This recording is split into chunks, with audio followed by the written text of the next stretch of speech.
So if you've been raised Mormon, you certainly know the mythology of Hiram and Joseph Smith being assassinated by a Carthage mob on June 27th, 1844.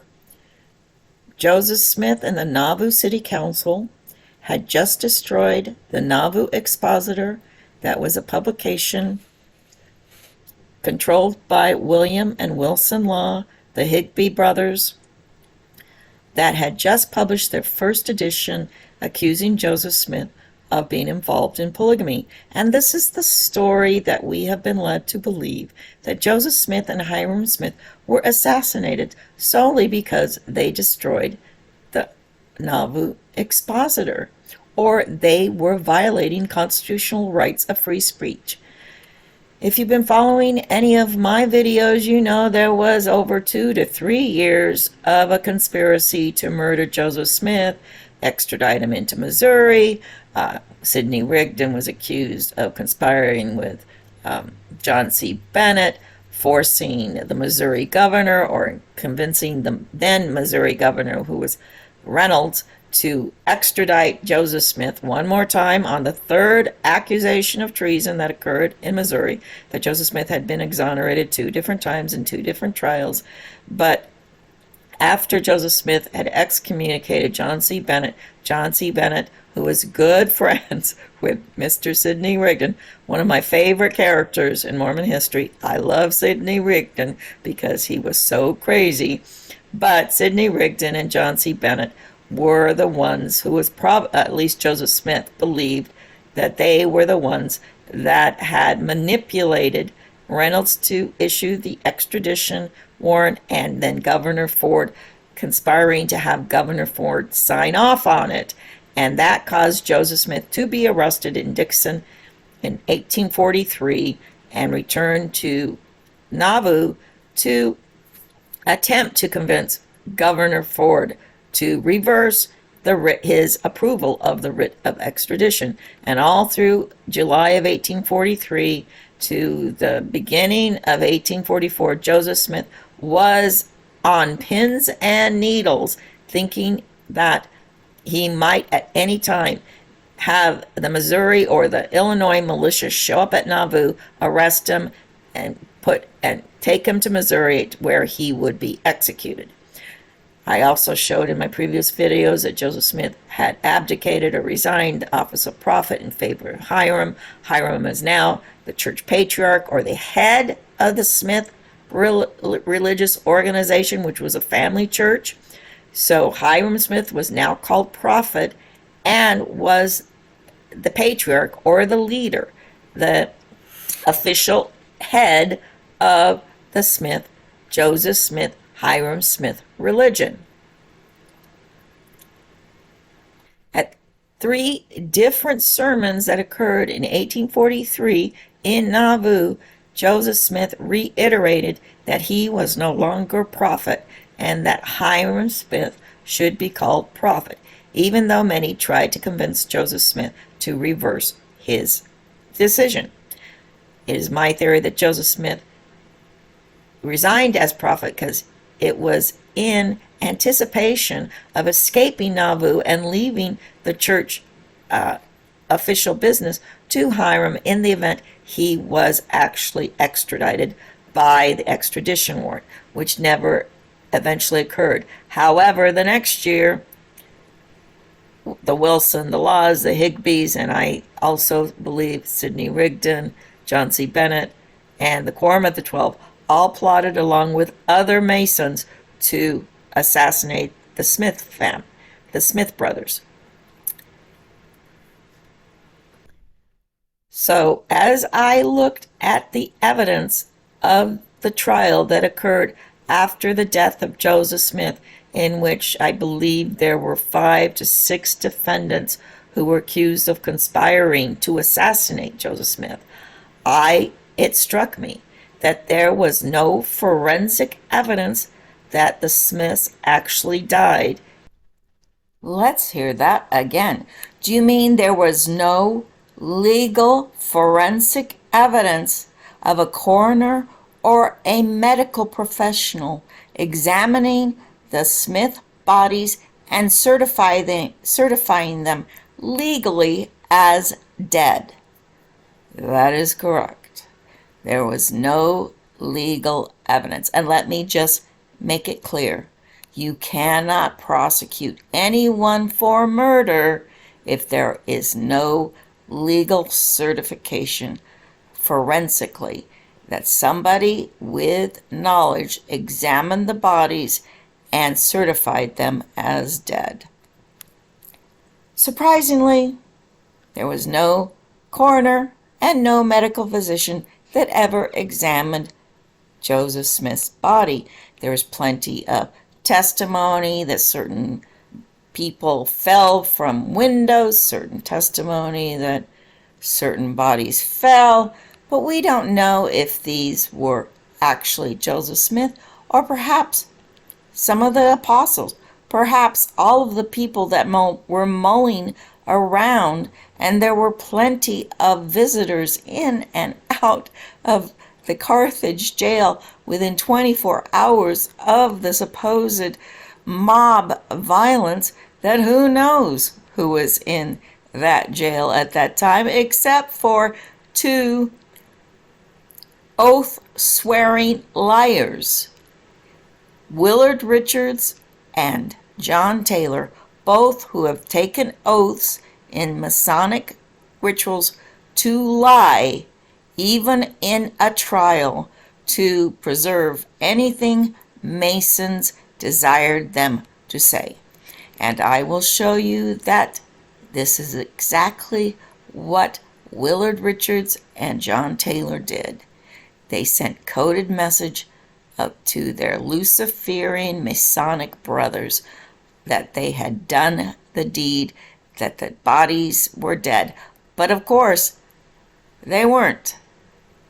According to my theory, this was all a grand theatrical psyop. It's called a false flag, and the Mormons had done it for decades. And this is nothing new, that a fake death would be faked and Joseph Smith and Hiram would escape. Done in William Morgan during the anti-Mason persecutions. William Morgan married a Mormon, became a Mormon, and it was the template of the false flag or the psyop or faking your death. At Carthage, also, all coroners and physicians who may have had the opportunity to examine the Smith bodies fled the jurisdiction so they would not have to testify, which leads me to believe, as an attorney, there was no evidence whatsoever, no legal evidence that the Smiths actually died. And after the Smiths were reported to have been killed at Carthage, their bodies disappear. That's because they were not killed. This had been a plot just like the anti-Mason William Morgan. I believe the Smiths, in conjunction with a lot of heavyweight politicians, including Stephen A. Douglas and Abraham Lincoln, and yes, Governor Ford, pulled a false flag and faked the deaths of the Smith brothers so they could escape, and then the Brigham Young faction of the border pro-slavery ruffians could then be thrown out of Nauvoo, because these bad Mormons, and we've got good Mormons and bad Mormons, and the Quorum of the 12 were part of the bad Mormons. They were part of accusing Joseph Smith of continual treason. They were giving affidavits. Parley Pratt, Orson Pratt, W.W. Phelps, Heber C. Kimball, Orson Hyde, they all at one point or another turned against Joseph Smith and tried to get him arrested or killed. So this is what Joseph Smith was dealing with, and it is my theory that this whole Carthage conspiracy was just that. It was an elaborate theatrical production. They call it a political and military psyop to convince the world that Joseph Smith and Hyrum Smith had indeed been assassinated. Therefore, the whole matter could be laid to rest, and the Brigham Young Mormons could be escorted out of the United States because they were causing nothing but problems and were conspiring with British bankers to overthrow and balkanize the United States, which eventually led to the Civil War 15 years later. So I'm going to revisit the trial and again show you some more evidence that I believe is equal or perhaps superior to any of the evidence, which is not evidence at all, that the Smiths were actually assassinated, because the only evidence we have of that are reports of liars such as Willard Richards and John Taylor, who in their temple ceremonies swear oaths to lie to protect their brothers, just like the Masonic oaths. These are right in the Masonic oaths that they are required to lie even during a jury trial to save their brothers. So, in other words, once you know somebody's taken that oath, there is no reason ever to believe. And in fact, there's a rule of evidence that says once a liar, always a liar. Their testimony is basically null and void. So that's where we begin, and I'm going to revisit the whole theory of the Smith brothers surviving the Carthage conspiracy.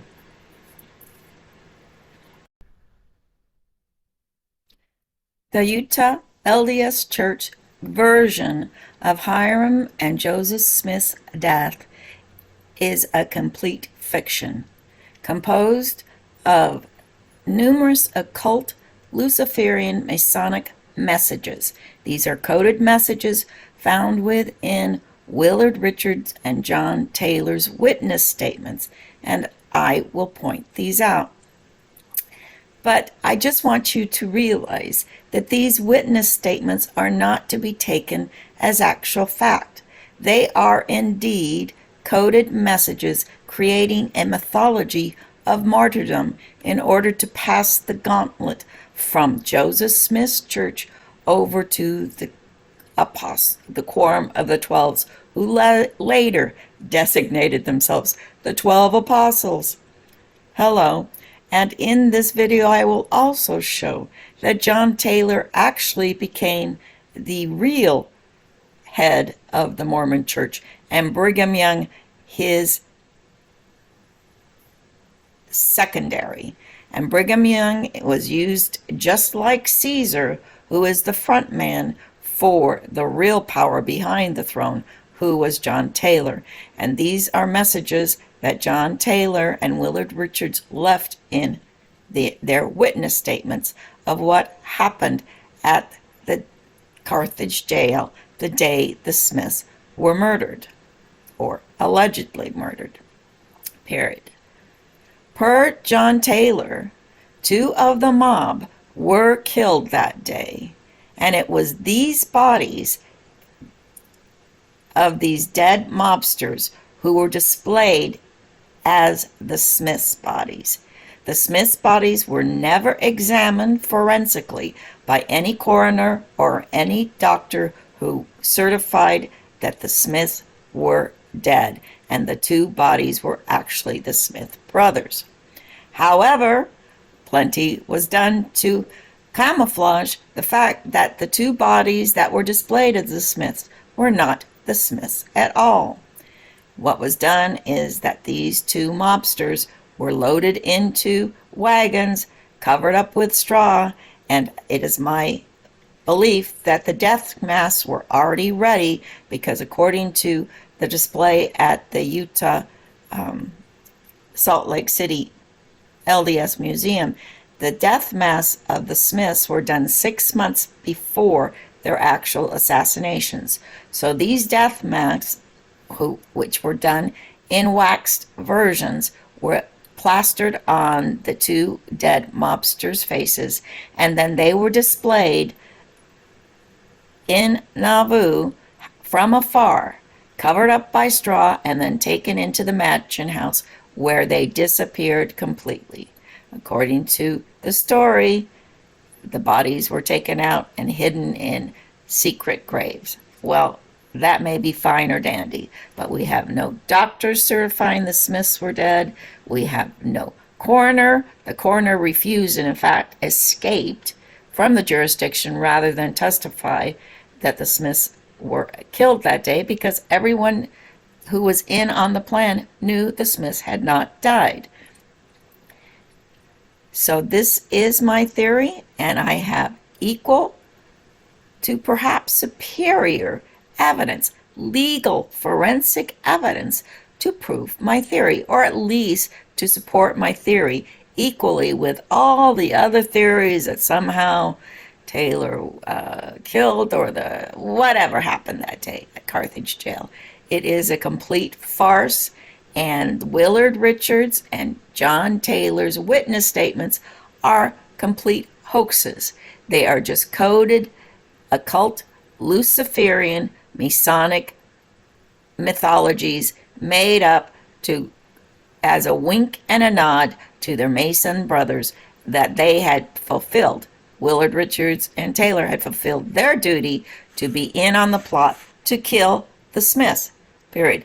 Other people have also been a witness that the Texas Masonic Lodge openly brags about the fact that the Texas Masons were involved in the assassination of the Smith brothers. So we have a whole lot of people taking credit for an assassination which, in my theory, did not occur. Now, this is very similar to what happened with the anti-Mason William Morgan.